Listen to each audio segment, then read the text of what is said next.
que vem depois? Que já tem acontecido. Isso aqui também nós vamos ver com mais detalhes nas próximas palestras, mas tem havido, todos nós sabemos que tem havido uma restauração da nação de Israel. Então isso é algo que aconteceu em parte durante a nossa vida e até antes de muitos que são mais jovens, mas antes assim, né? Desde o início do século XX, Deus vem fazendo isso, restaurando a terra, pessoas voltando para Israel, depois Israel se tornando uma nação. E temos também o ressurgimento de judeus messiânicos, judeus que creem em Jesus e que mantêm a sua identidade. Agora só, assim, eu só quero dar, tem muita gente que gosta de escatologia. Quem gosta de escatologia? Quem gosta de, essa palavra é muito complicada, quem gosta de falar da segunda volta de Jesus? Então, nós estamos vivendo numa época muito, muito empolgante. Nós estamos vivendo numa época, nós estamos vendo profecias sendo cumpridas.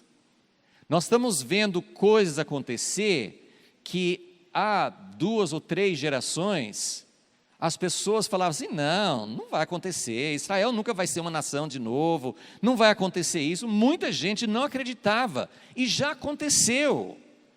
A gente não pode perder a admiração que nós temos pelos milagres de Deus que já aconteceram.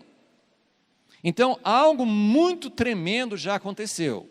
Mas eu quero só agora vou passar rápido assim para frente, não é muito tempo. Claro que ninguém sabe quanto tempo é. Mas Jesus falou em Lucas 21 que Jerusalém seria pisada até o fim do tempo dos gentios. Então tem algo muito significativo, como o Pedro já mencionou aqui, tem algo muito significativo com o fato de Israel estar na sua terra, e não só Israel está na sua terra, mas Jerusalém, não totalmente, né? Porque Israel ainda não manda em algumas partes de Jerusalém, mas Jerusalém está nas mãos dos judeus, é governado por judeus, ok? Parcialmente. Isso significa que nós estamos no limiar de um outro tempo. No limiar de um outro tempo. Agora eu quero ir rapidamente lá para o fim e depois eu vou voltar. Alguém conseguiu ver o que acontece? Aí tem JG de novo, que já está acontecendo, mas precisa acontecer muito mais. E esse é o nosso assunto aqui.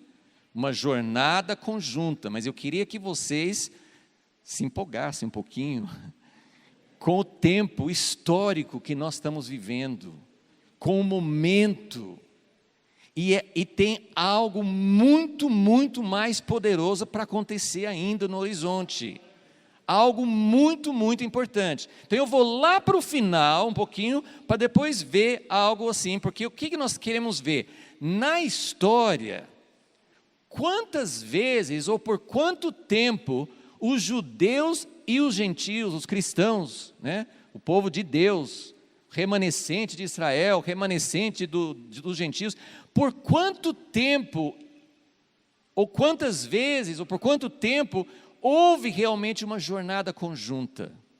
Nós vimos que foi aqui, na primeira igreja. Nós estamos vendo muita coisa acontecendo já, mas a grande maioria da igreja não está andando com os judeus. Então nós precisamos entender, agora eu só queria dar uma olhadinha lá para o fim, para a gente entender que tem umas coisas cabeludas para acontecer ainda, tem umas coisas duras para acontecer ainda. Vocês conseguiram ver o que tem lá na frente? Uma grande batalha. No diagrama ele está um pouco distante, mas na verdade essa grande batalha é praticamente ou é simultânea com a volta de Jesus. Então não tem esse espaço de tempo. Mas olhem comigo, por favor, em Joel capítulo 3. Tem vários textos que falam sobre isso, mas eu vou pegar esse de Joel 3 e talvez a gente dê uma olhadinha em Zacarias também. Todo mundo lembra que Joel profetizou sobre o derramamento do Espírito Santo, no capítulo 2. O derramamento que viria que veio no dia de Pentecoste e que veio também, e que virá ainda, porque Pedro falou de um grande derramamento que ainda não veio. Então, a profecia de Joel se cumpriu em parte, mas ainda tem um cumprimento futuro. Então, em Joel 3, que na minha Bíblia e na sua vem depois de Joel 2, as pessoas às vezes chamam atenção para a sequência, porque, gente, nós estamos tão acostumados a ler as coisas fora de contexto, que às vezes você tem que falar uma coisa óbvia, tipo Joel 3 vem depois de Joel 2.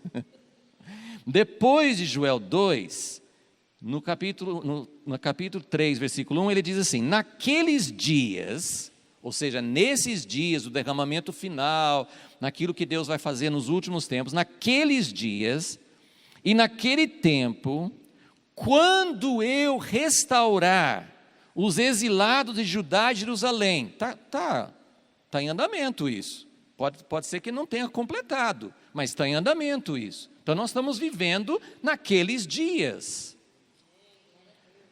Vai acontecer algo muito, muito sério. Tem gente que fala sobre, não estou falando contra, tá? É coisa bíblica, mas tem gente que fala, porque vai ter o anticristo, porque vai ter a marca da besta, porque vai ter o quê, não sei o quê e tal. Quantas pessoas pensam sobre essa profecia?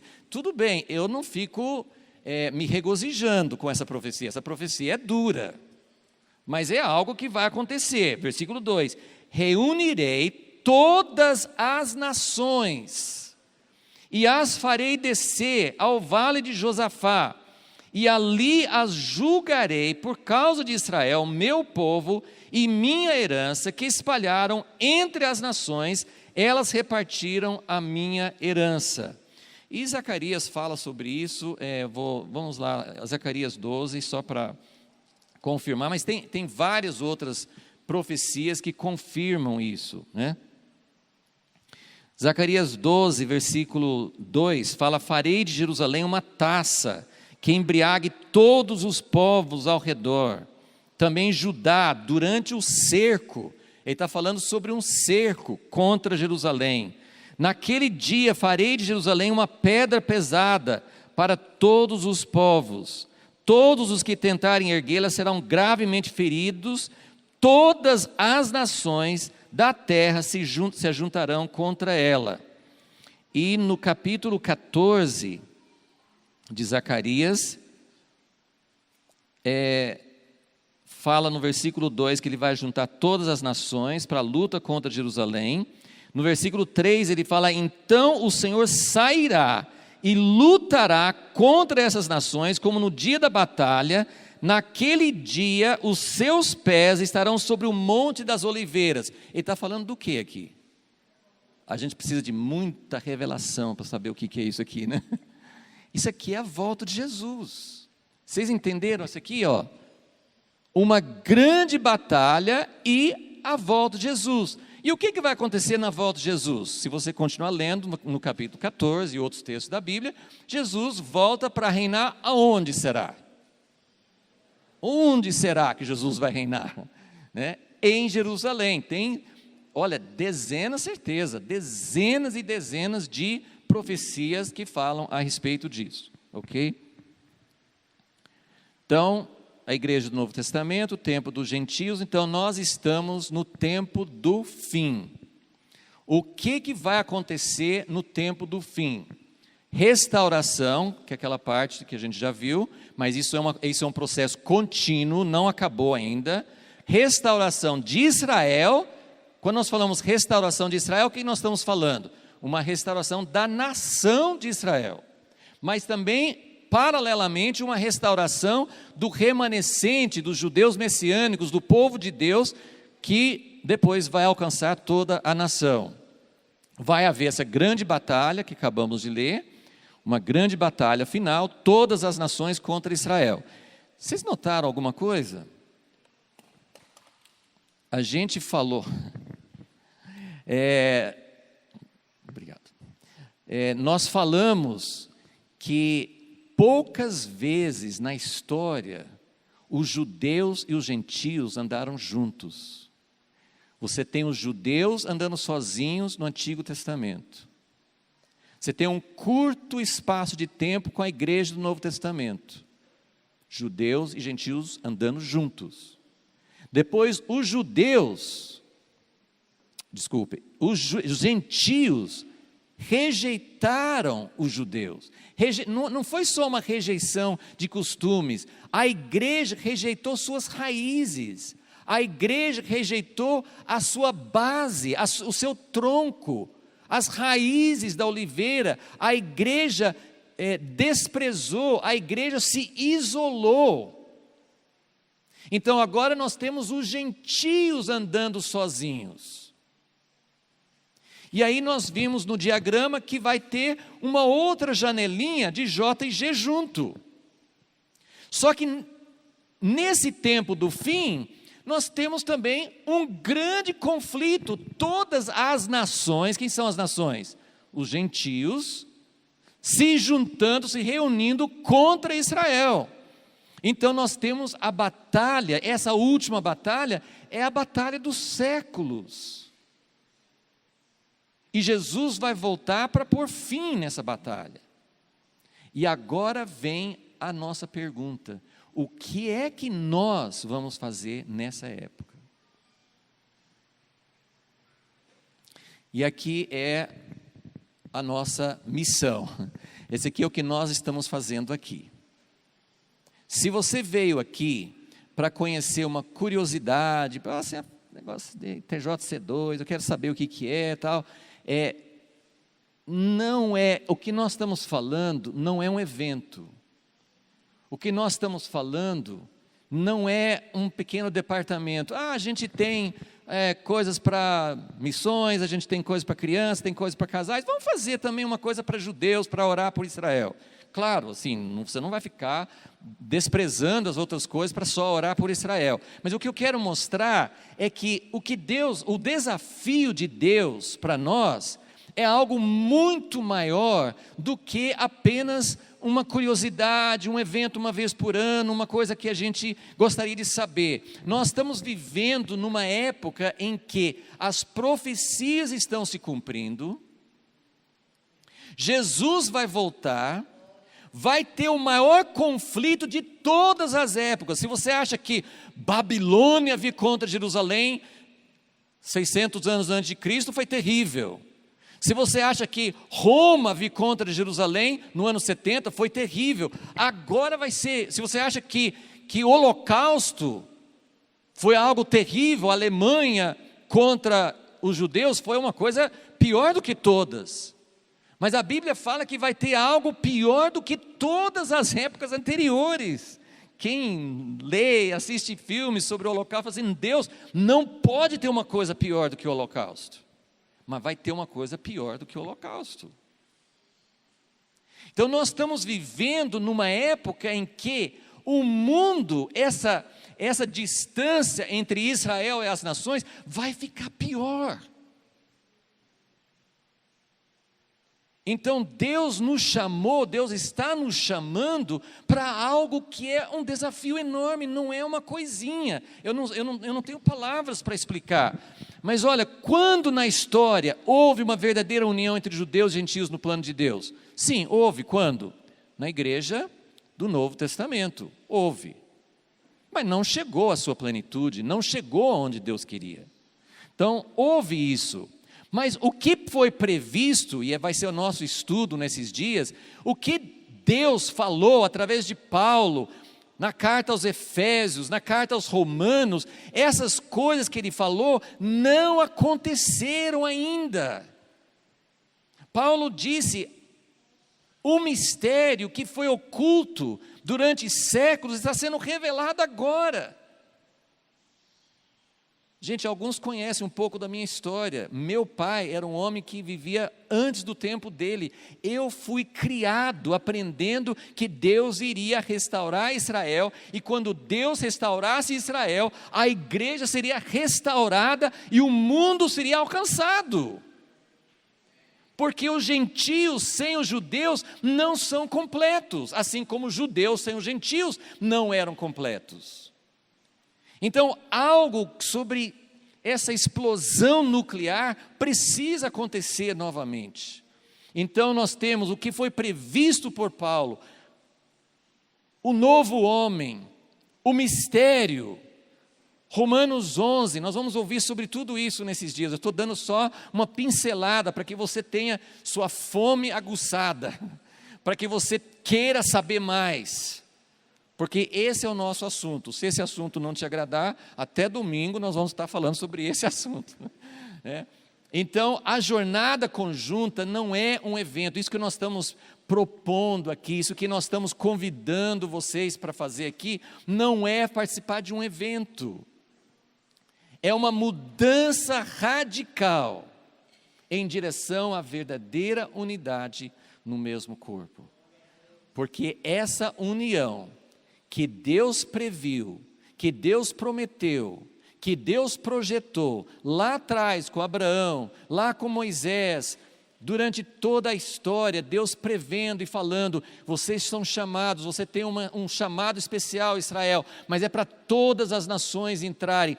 Esse chamado, essa união vai produzir uma explosão, uma vida, e vai ser durante o tempo em que as nações estão se preparando para se reunir contra Israel. Então, esse é o quadro que eu queria pintar para vocês. Eu só vou ler em Efésios 3, é um texto que também vai ser usado durante esses dias, mas eu só queria que vocês vissem o que Paulo diz em Efésios 3. Efésios 3, versículo 5. Esse é o mistério que em outras gerações não foi manifestado aos homens da forma como se revelou agora no Espírito aos seus santos apóstolos e profetas. Isto é, que quando ele fala assim o mistério, não fala aqui que é o mistério, a gente fica chateado, né? Mas ele fala assim, o que é o mistério?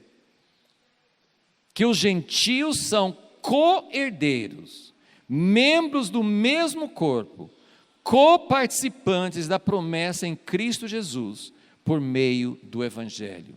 E isso vai trazer uma explosão tamanha que os principados e potestades, versículo 10, para que agora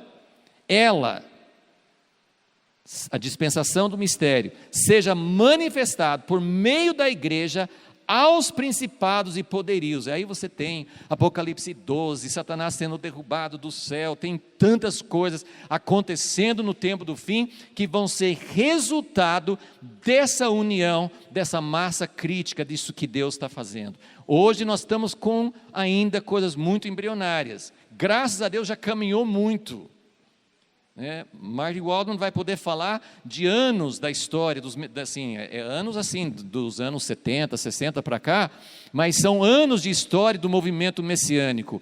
Mas isso que era antes assim, era coisa desprezada, ninguém nem tomava conhecimento, hoje existe algo que Deus está fazendo, e o que nós estamos fazendo para fazer parte disso? Amém? Eu gostaria que você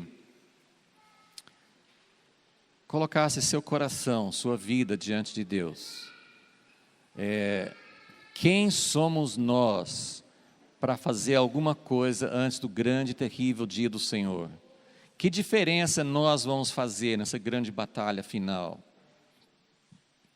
O que nós vamos fazer? O que nós podemos fazer para liberar a igreja, seja no Brasil? Vamos pensar no Brasil. O que nós podemos fazer? Nós não podemos fazer nada, mas nós podemos colocar nossa vida à disposição de Deus. Nós podemos nos oferecer a Ele. Vamos fazer isso de uma forma bem pessoal, bem sincera diante de Deus. Que Deus possa fazer algo nesses dias. Nós temos esse tempo tremendo. Nós temos mais alguns judeus messiânicos que vão estar conosco amanhã.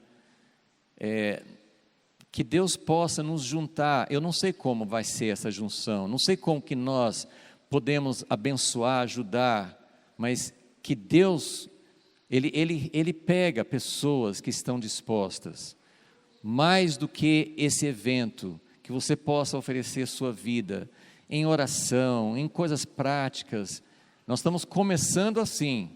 No último dia, com certeza, nós vamos ter condições de fazer isso de uma forma muito mais completa. Mas vamos começar assim, pedindo a Deus para mover em nossos corações. Disponha a sua vida diante de Deus para ouvir dEle. Eu não tenho interesse nenhum em fazer um movimento, em fazer um projeto humano. Eu não tenho. Eu não quero participar e muito menos estar à frente de um movimento humano. Eu quero algo que vai contribuir para a volta de Jesus.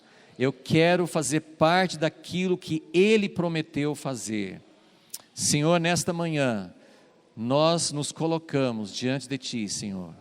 Senhor, cada pessoa que está aqui, nós acreditamos que o Senhor trouxe. O Senhor permitiu. Algumas pessoas quiseram estar aqui e não puderam estar. Mas também o Senhor vai usar da mesma forma. Mas nós que estamos aqui, o Senhor nos deu esse privilégio.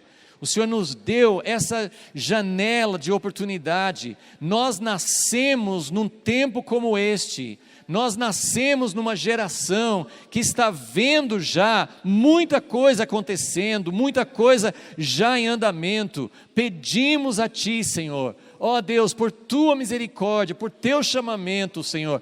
Traz, Senhor, traz, ó Deus, essa união, traz essa junção dinâmica entre igreja e judeus. Traz, Senhor, nos coloca em comunhão, nos coloca em parceria, nos coloca em vida, Senhor, junto com nossos irmãos. Ó Deus, e que essa restauração, essa contribuição que os nossos irmãos messiânicos têm, que eles possam contribuir, que nós também possamos ajudar e que o Senhor possa gerar algo novo, Senhor, no Brasil e no mundo, Senhor. Eis-nos aqui, Senhor, eis-nos aqui. Em nome de Jesus. Amém.